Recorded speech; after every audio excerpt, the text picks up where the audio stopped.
Ever since the Dieselgate debacle 5 years ago, Volkswagen has been promising the world it would pivot away from internal combustion vehicles and toward electric vehicles. In the intervening time between then and now, we've seen it unveil concept car after concept car. We've seen it make grand statements about its goals to become the world leader in electric mobility. And more recently, we've seen it give us a production timeline for the ID.3, the first electric vehicle to be built on its new MEB electric car platform, and I should note, the first of a new series of all-electric models made under Volkswagen's brand new ID name badge.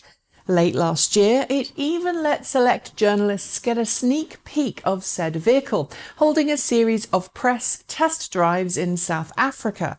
It taught us that the ID.3 would be a rear-wheel drive vehicle with impeccable handling, plenty of torque, and the same kind of character that made the Volkswagen Beetle and then the Volkswagen Golf the hits that they were. Yesterday, at a special event in Germany, Volkswagen gave more details than it has ever done before on the ID.3 and officially opened up the order books for European customers. Within just one day, it's received more than 10,000 pre-registrations from customers eager to own an ID.3. So we felt it was time to examine what we now know about the car and why it's already creating such a stir. Before I do that, I should make a quick acknowledgement of one thing. The ID.3, the first ID family car to launch, is primarily intended as a European market car. It will eventually roll out to other markets where European models are normally sold, but that won't include North America. The US and Canada will eventually get an electric ID, but for now, Volkswagen has no plans to sell the compact hatch there. Even if you're in a market where the ID.3 won't be sold, however, this video should give you some hints as to what to expect in the future from the brand. Volkswagen says the ID.3 will go on sale in 2020, next summer in fact, with the base model being available at launch. It will retail with a sticker price of less than €30,000 before incentives and will be available with a choice of 3 different battery pack options: a 45 kWh battery pack, a 58 kWh battery pack, and a 77 kWh battery pack. We'll see official performance figures in September this year when the ID.3 gets its official reveal at the Frankfurt Motor Show. So far, Volkswagen has only shown off concept cars and camouflaged prototypes as well as camouflaged production intent vehicles. But what Volkswagen did confirm during yesterday's event was the fact that the ID range will be rated on the WLTP test cycle as having a range per charge of between 330 kilometers at the low end through to 550 kilometers, depending on which battery configuration you pick. Importantly too, the company is acknowledging from the get-go that, as I said in a recent video on this channel, your mileage may vary and that weather conditions, driving style and terrain all play a part in how far you'll be able to drive per charge. With that in mind, it's pledging to quote both WLTP ranges as well as give indicated expected practical ranges for its vehicles. As an example, the 58 kWh ID.3, which Volkswagen expects to be the most popular of the 3 battery pack variants, is capable of travelling as far as 420 kilometers if driven efficiently, but on the flip side, if driven aggressively, it may only manage 300 kilometers per charge.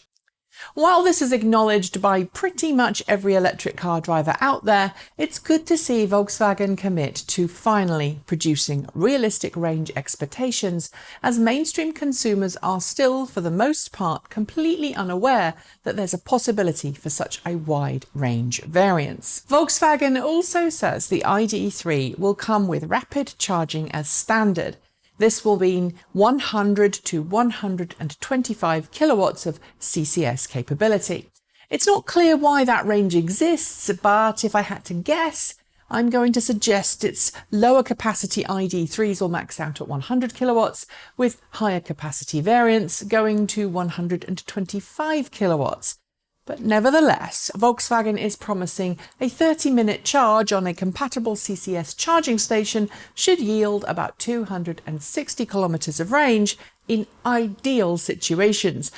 Consumers will also get free public charging for the first year to a maximum of 2,000 kilowatt hours, thanks to Volkswagen's tie-in with various European charging providers. And when it comes to system updates, Volkswagen says it will use an over-the-air software update system in addition to dealer upgrades, allowing the ID.3 to stay up to date and also to gain features as they are developed for the vehicle. Internally, the ID.3 is being viewed as the start of a third age at the company, following in the tyre tracks of the original Beetle, its first stage or age, and the Golf, its second, alluding to the way in which the Beetle was anthropomorphized by many of its owners. Volkswagen has also included what it calls IQ lights that animate a smile as you approach the vehicle. This doesn't appear to be a standard feature across the range, but it will be on some of the higher trim variants. Manufacturing of the ID.3 will initially take place at Volkswagen's Zwickau facility, where Volkswagen says 100% renewable energy will be used to power the entire production line. In addition, it's pledging that every part of the manufacturing process, from its suppliers through to its battery cell manufacturing, will be carbon neutral, tackling the upstream carbon footprints that many critics cite as a reason as why electric cars aren't as environmentally friendly as often claimed. Which brings me to the final bit: ordering. Volkswagen is now taking orders for a launch edition of the ID.3 called the ID.3 First. It will come with a 58 kilowatt-hour battery pack and come in 3 different variants: the ID.3 First, ID.3 First Plus, and ID First Max. The ID.3 First will come with voice control and navigation as standard, while the ID.3 First Plus adds IQ lights and what Volkswagen calls, quote, bi-colour exterior and interior lights. The ID.3 First Max adds in augmented reality heads-up display as well as a panoramic glass roof. As with any special launch edition, Volkswagen will only be making 30,000 of these ID First examples, of which 10,000 have already been spoken for in the first day. The starting price for this vehicle is a little more than the base model ID.3. The ID.3 First will start from below €40,000 before incentives, which I have to admit isn't the most expensive launch edition premium I've seen put on a car. In total, Volkswagen says it wants to produce 10 million electric cars worldwide in the next 10 years.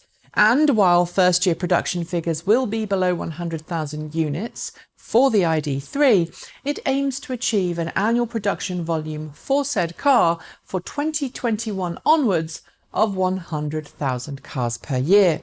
Similar production volumes are expected for the rest of the ID range, which will include both larger vehicles as well as smaller ones. So there you have it. That's the ID.3, a car we've heard a lot about but haven't actually seen yet, and will finally be able to see in the metal in a few months in Frankfurt.